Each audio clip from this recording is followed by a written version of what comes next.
Buenas, continuando con los podcasts informativos de cumplimiento tributario 2021, el día de hoy Rafael González nos va a estar aclarando una consulta sobre renta global dual. Rafa, ¿qué sabemos hasta hoy sobre este proyecto de ley? ¿Cuáles serían las principales implicaciones para las inversiones que están en Costa Rica? ¿Y cuáles serían las implicaciones principales para los dineros que se invierten en el extranjero? Gracias, Francisco. Muchísimas gracias por invitarme. Mira, lo primero y lo más importante es, a raíz de que el proyecto original presentado el 22 de enero incumplía con los acuerdos de las mesas de diálogo, este punto que planteas sobre la diferencia entre los rendimientos del exterior y los rendimientos locales se eliminó. O sea, lo que en su momento fue un inicio, un anuncio de renta mundial que trataba de gravar rentas del exterior fue eliminado. ¿Eso qué significa? Que si un contribuyente costarricense tiene recursos invertidos en títulos, en instrumentos del exterior, no va a tributar sobre esos rendimientos.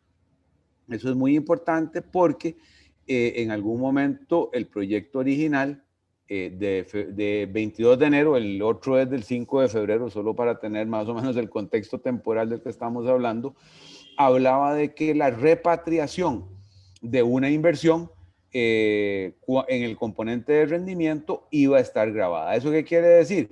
Que si Francisco tenía un recurso invertido en títulos del gobierno venezolano o brasileño, esos rendimientos, esos intereses iban a estar grabados en Costa Rica sobre la base de la repatriación. Ese intento afortunadamente quedó por fuera y creo yo que es una cuestión de ponderación. Eso es, tratar de emparejar la cancha, por llamarlo en palabras sencillas, entre la inversión local y la inversión de afuera, pero pareciera que más bien eso lo que genera es un desincentivo a que recursos costarricenses que pudieran volver a la economía real y no solo a las inversiones, lo hagan por miedo a un registro de capitales malentendido o a una tributación.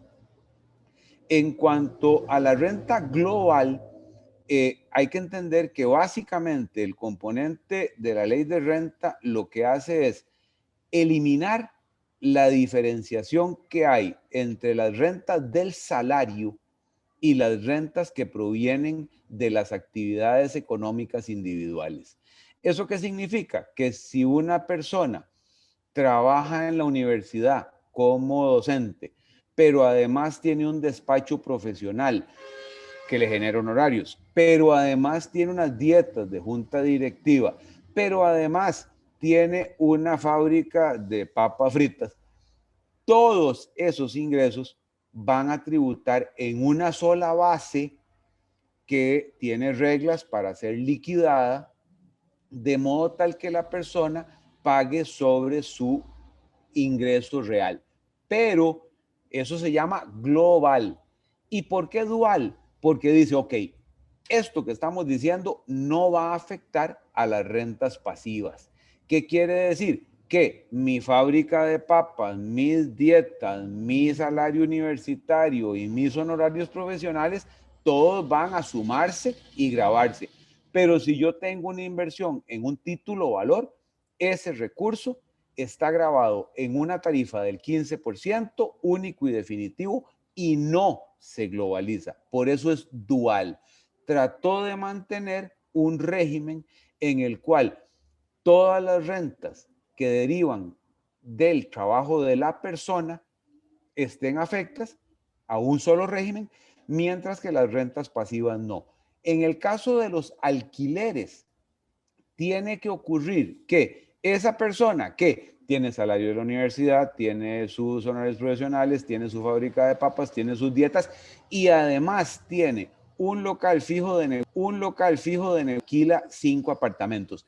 En ese caso, los alquileres pasan a formar parte de la base general. De lo contrario, Si esa persona no tiene un local fijo de negocios, ni tiene un empleado y simplemente recibe unos ingresos por alquileres, ese dinero va a tributar en una tarifa única que en términos reales equivale al 12.75 porque se graba en un 15% del 85% de la renta bruta, pero no hay integración. Yo siento, para terminar aquí esta parte, que lo que está ocurriendo aquí es que el proyecto de ley de renta global dual lo que vino a hacer fue, en alguna medida, aclarar las tremendas inconsistencias que generó fortalecimiento, porque fortalecimiento a las finanzas públicas, en la ley todos la entendimos globalizada. En el reglamento terminamos por entenderla de otra manera. Y eso lo que genera todavía para esta declaración de 2020 no es otra cosa que incertidumbre. Qué lástima que haya este permanente discusión en un proyecto que viene siguiendo a una ley vigente que tenemos que cumplir. Pero lo cierto del caso es que la renta dual implica que vamos a seguir pagando una tarifa única sobre los rendimientos de nuestros títulos valores. Vamos a seguir sobre una base territorial, solo pagamos sobre lo local. Eso sí, nuestro salario y todas las demás rentas que deriven de una actividad nuestra personal van a estar integradas en el evento de que el proyecto pase.